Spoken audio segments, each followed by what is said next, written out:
Wealth of knowledge and expertise on the subject of malaria elimination. With research experience of more than 20 years in the realm of health, Dr. Shampa is currently the project director of the Intensified Malaria Control Project with Caritas India, the civil society recipient of grant funds for the malaria component in India. She is leading a consortium of 16 faith-based organizations, non-government organizations, and other sectors that is strengthening the response for malaria elimination in India. In partnership with the National Vector-Borne Disease Control Program of the Government of India and the state governments, Caritas India is largely focusing on indigenous and other key populations. Please, Dr. Shampa Nag.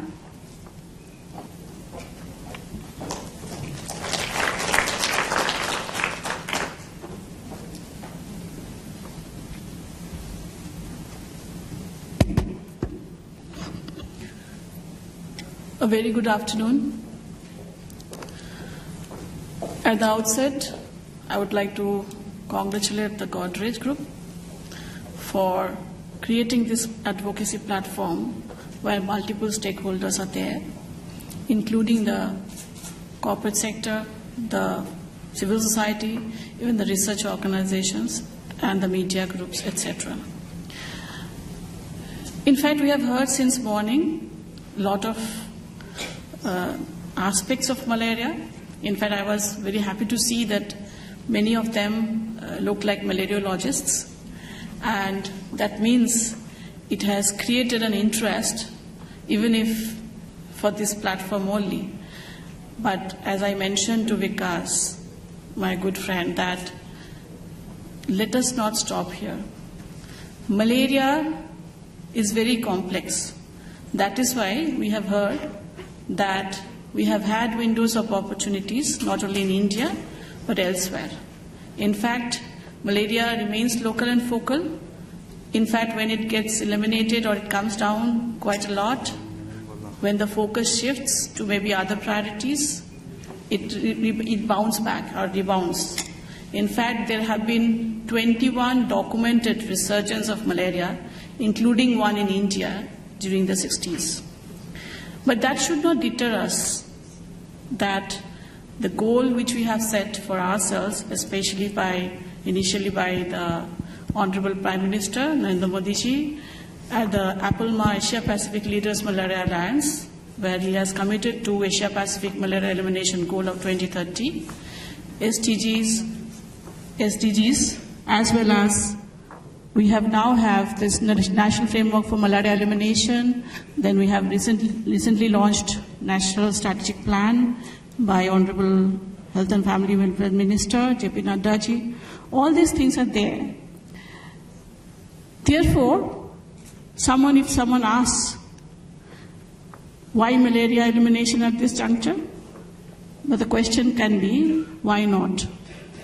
In the morning, the first welcome address by Mr. Adi Godrej mentioned about 10 lakh cases and deaths. So please, we all know, and which Shireen also mentioned, the patient and the community, his family member. Put a face to that case, put a face to that death which has happened in that family. Last week only I have been in a very remote area where you can only reach by walking 7 to 8 kilometers, crossing small rivers. In those areas, if you really see where the health systems are still not so much there. So what happens, what devastation happens to the family when they are afflicted with malaria? It actually, not only the economic productivity, educational outcomes, other livelihood aspects, etc. are all affected and afflicted. So therefore, in today's world, when we are talking of digital India and a lot of other advancements, a disease which is really preventable and curable, why should we have?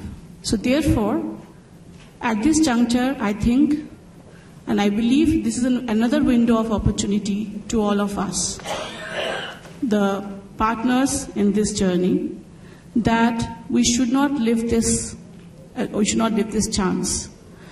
If there is an elimination or malaria-free India slogan, that's why we have all come together. Otherwise, we have been in the control phase for long. So if we don't get into that mode and have that optimism within us, despite so many challenges, the challenges would always be there and had always been there previously. At least if we all, through the partnerships and collaborations, if we come together, we feel that yes, we can do it. And this could be a generation which can do it. 3 major issues. We have heard a lot of, very esteemed panelists and other also from the bright research students, that manpower, material, money. 3 M's. Very important for malaria elimination, for malaria control. We know that these 3 have a lot of dynamics, a lot of challenges. How do we ensure that these 3 aspects are taken care of and goes to those levels where it is needed? We have heard that 80% of the malaria is in 20% in India. Yes, it is true. There are different paradigms. There is border malaria, that is in border areas. We have tribal malaria. We have project malaria. In fact, the developmental projects, when it happens, they have mosquitogenic conditions. So we call them project malaria. We also have urban malaria. In fact, 10 years back, I was in Mumbai with the BMMC. I went to those parts of the area, including the Dhobi Ghat, where the mosquitogenic conditions are so proliferating that how do we take care of scenario? And we cannot expect the government systems alone to do this. It is impossible for them. In fact, at that point of time, the head of that organization asked me, just let us know that how do we do it. I went in all those under construction buildings, all those makeshift lifts. He took us to all those lintels. How do we take care of any vector-borne diseases, not only malaria? So we have a huge issue of urban malaria too in some parts. Not everywhere, but some parts. In Delhi, the malaria was not known a few years back. It has come back. This time again, malaria is there. So therefore, as I said, it's a complex and a tricky disease. It needs a lot of collaborations. It is everybody's business. And therefore, when we come together, we feel that we need to harmonize. We need to see where is the space. I think what Shirin mentioned, that the purpose, if we do the purpose mapping, there should not be, and there would not be any duplication, rather synchronization of the efforts. That would be really helpful going forward. So by 2030, malaria elimination means by 2027, we have to have 0 indigenous case, meaning local transmission, 0. It is a huge challenge. We are in 2017. We have already heard Dr. Anup and some others saying that although this is a district approach, we are a federal scenario in India. The state governments have to have buy-in. So that is another aspect. We have municipal corporations, huge. They are not maybe talking to each other. We have heard pharmaceutical companies. We have had corporate houses. So we need to bring all of them to a single platform. I feel that like India Health Fund or maybe Godrej, they all can come together, and civil society organizations like Caritas India, which I represent today, and with whom I'm working for the last few years in very remote areas, in 46 districts, high endemic districts, in Northeast, 7 Northeastern states and Odisha. I feel that if we all come together, there could be some strategic direction we can give ourselves going forward.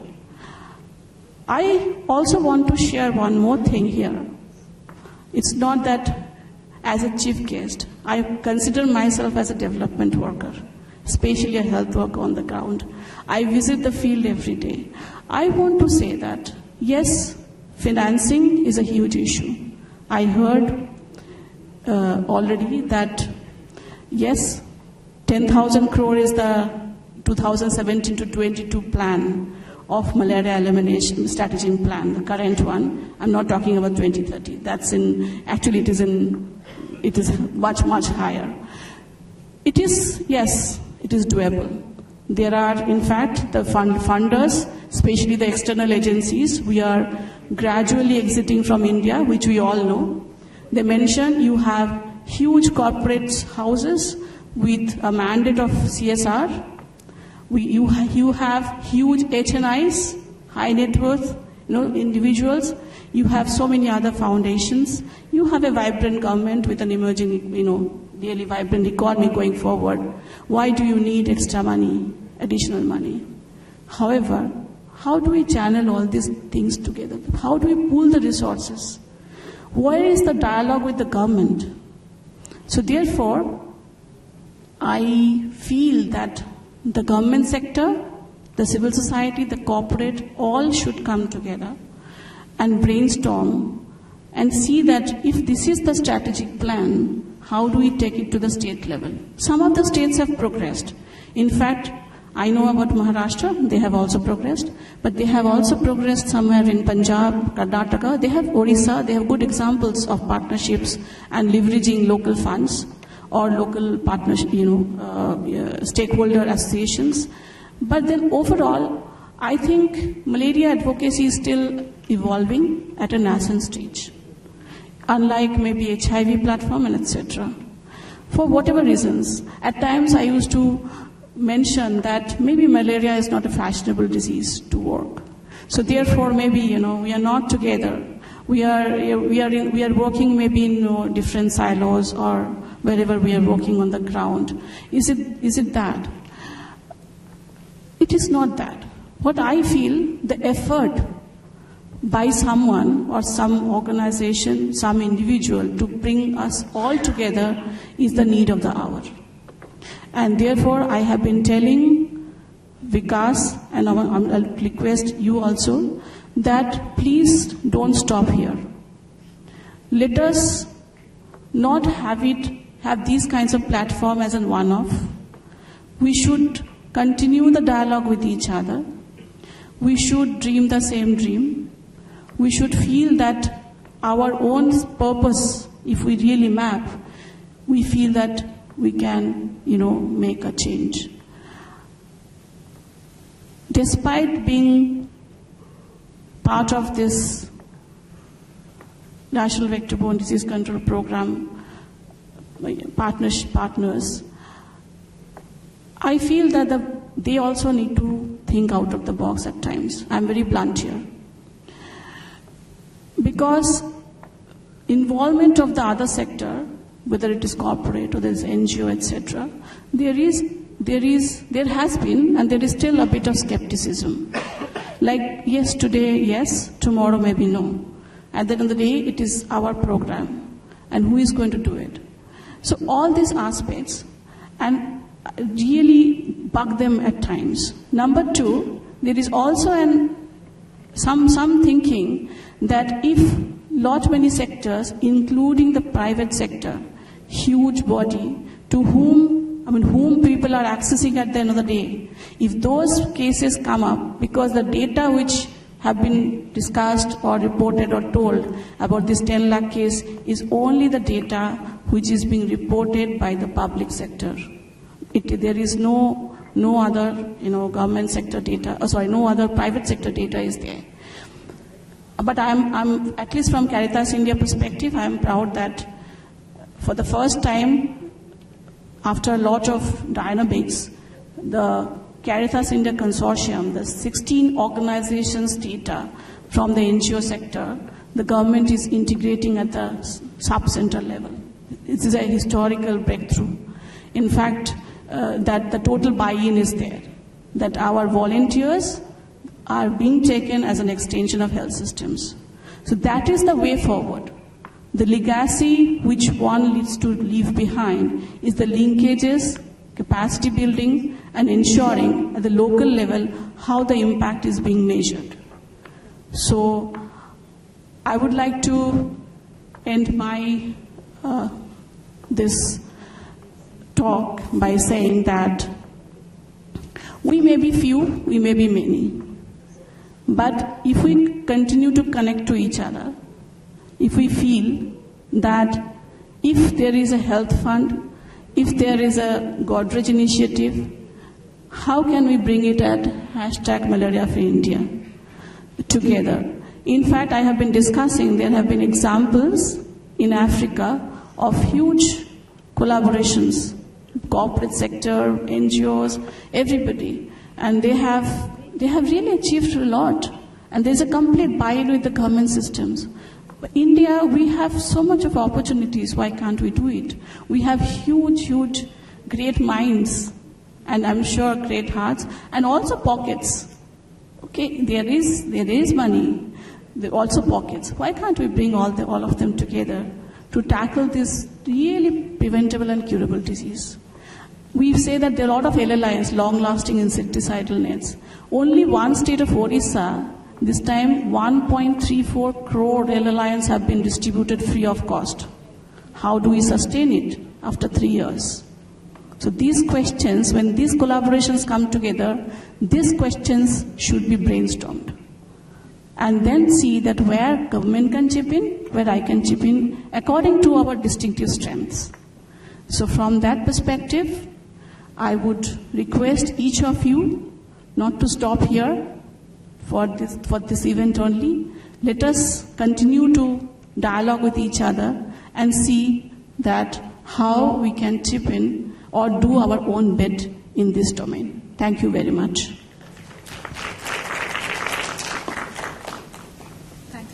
Dr. Nag, I'd like to request you to stay on stage for a minute. I request Dr. Vikas Goswami to please come on stage and present a token of our appreciation to Dr. Shampa Nag.